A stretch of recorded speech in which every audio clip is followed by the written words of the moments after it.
Hi అండి, అందరూ ఎలా ఉన్నారు? బాగున్నారా? వెల్కమ్ టు షేక్ మహబూ ఛానల్ అండి. ఈ రోజు మన ఛానల్లో నాటుకోడి చేస్తున్నాను. దానికి కావాల్సిన పదార్థాలు, చేసుకునే విధానాన్ని చూద్దాం రండి. 2 కేజీల నాటుకోడి తీసుకున్నానండి. దాన్ని క్లీన్ చేయించిన తర్వాత 1.5 కిలో వచ్చింది మనకి. దానికి కావాల్సిన పదార్థాలు: ఒక పెద్ద ఆనియన్ తీసుకున్నాను, కొబ్బరి సన్న ముక్కలు తరుక్కుందాం. ఇప్పుడు దీన్ని మనం వేయించుకోవాలి.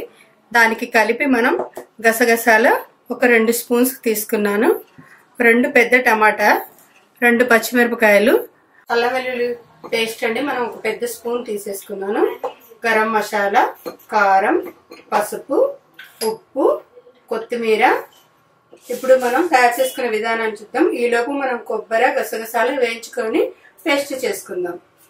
మనం గసగసాల కొబ్బరి వేయించుకునే లోపు ఇది కొంచెం మసాలాలన్నీ వేసి దీన్ని పట్టించామనుకోండి, ఇది కొంచెం నానుతా ఉంటుంది చికెన్. అల్లం వెల్లుల్లి పేస్ట్ వేసాను, కొంచెం ఉప్పు మరి సరి చూసి తర్వాత వేసుకుందాం. 2 స్పూన్ల కారం వేద్దాం. కారం ఇప్పుడే వేసేద్దాం.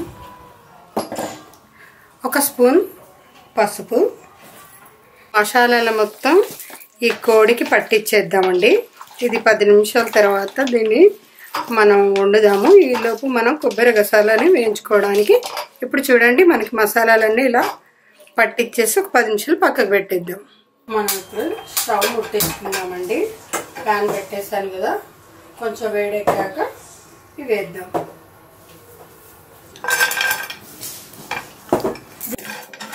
ప్యాన్ వేడిగుంది కదండి, కొబ్బరి కూడా లైట్గా వేడవుతుంది. ఇప్పుడు మనం గసాలా యాడ్ చేద్దాం.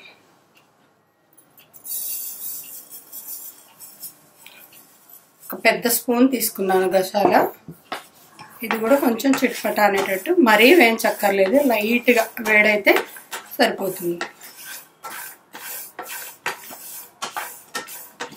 సరిపోతుందండి, కొంచెం వేడవుతే సరిపోతుంది. నాటుకోడి కదండి మనం వండేది. ఇప్పుడు మనం నాన్ స్టిక్లో వండేస్తే అది చాలాసేపు ఉడికిద్ది కాబట్టి అది మంచిది కాదు. అందుకని చెప్పేసి మనం ఇప్పుడు ఇలాంటి రాతండిది చేపలు వండుకునే సట్టి దాంట్లో మనం ఈ కర్రీ తయారు చేద్దాం. వేడైపోయింది కదండి, ఇప్పుడు ఆయిల్ వేసేసుకుందాం. నాటుకోడి కదా కొంచెం ఆయిల్ ఎక్కువ పట్టిద్ది. నేను ఒక పెద్ద కప్ అంతా ఆయిల్ పోసాను. 1.5 కిలోకి 1 కప్పు ఆయిల్ సరిపోతుంది. ఆయిల్ హీట్ అయింది కాబట్టి ఇప్పుడు ఆనియన్స్ వేసుకుందాం.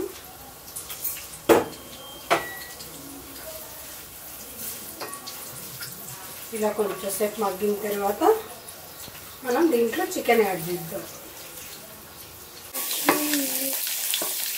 మనకి ఆనియన్స్ మగ్గిపోయాయి కదండి, ఇప్పుడు మనం దీంట్లో చికెన్ వేసేద్దాం. ఇప్పుడు మనం దీన్ని ఆయిల్లో కొద్దిసేపు ఫ్రై చేసేద్దామండి.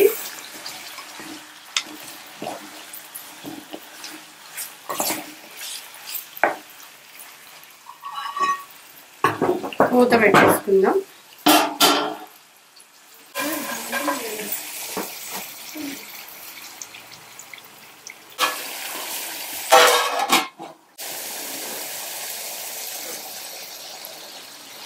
చూడండి ఇలా మగ్గిపోయింది కదా, ఆయిల్ మొత్తం మనకి ఇలా పైకి వచ్చేస్తుంది కదా.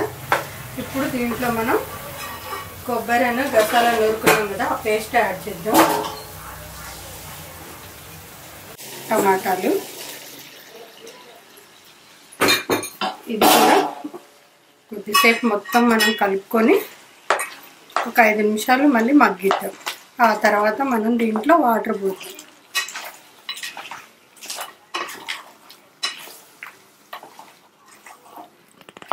ఈ పచ్చివాసన టమాటాలు కొబ్బరి పచ్చివాసన పోయేంత వరకు మనం వేపుకుందాం. మూత పెట్టేసి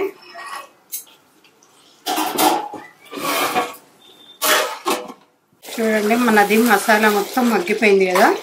ఇప్పుడు మనం దీంట్లో కొంచెం నాటుకోడి కదా, ఎసరు కొంచెం ఎక్కువ వేసుకోవాలి. కొత్తిమీర పచ్చిమిరపకాయలు కూడా యాడ్ చేసేసుకొని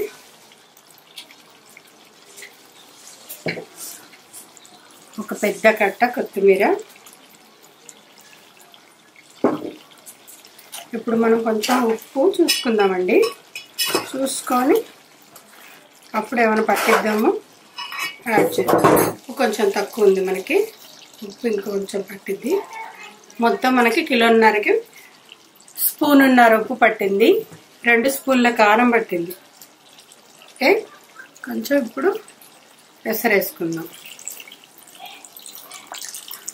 వాటర్, ఎందుకంటే నాటుకోడి కదా, పీస్ చాలా గట్టిగా ఉంటుంది. మునిగిపోయేంత వరకు ముక్కలు మనం వాటర్ ఇంకొన్ని పడతాయి. ఓకే, చూడండి ఇప్పుడు మనకి ముక్కలు మునిగిపోయాయి కదా, ఇవంతా దగ్గరికి అయ్యేలా మనం దీన్ని ఒక 20 నిమిషాలు ఉడకబెడదాం. ఇప్పుడు మనం కొంచెం గరం మసాలా యాడ్ చేద్దాం.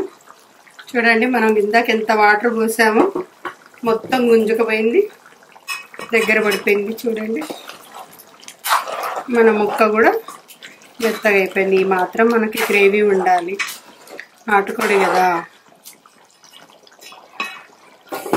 గరం మసాలా వేసాం కదా, ఇంకొక 5 నిమిషాలు ఉండనిచ్చేసి బంద్ చేసేద్దాం.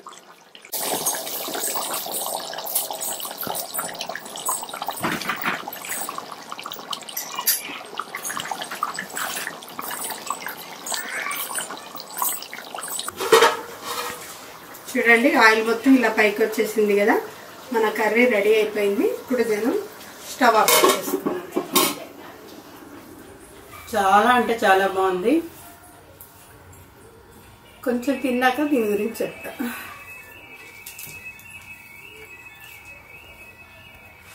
మసాలాలన్నీ కరెక్ట్గా సరిపోయాయి. ఎంత టేస్ట్గా ఉందంటే అంతే. కాలేజీ పిల్లలు కూడా ఈజీగా చేసుకోవచ్చు, ఎందుకంటే నేను హెవీగా ఏ మసాలాలు లేకుండా మన ఇంట్లో ఉన్న వరకే వేసి తయారు చేశాను. నా ఛానల్ కనుక మీకు నచ్చినట్టయితే like and share and subscribe చేసి పక్కనే ఉన్న గంట సింబల్ని కొట్టండి. అప్పుడే నేను పెట్టే ప్రతి ఒక్క వీడియో మీకు నోటిఫికేషన్స్ వస్తాయి. Thank you.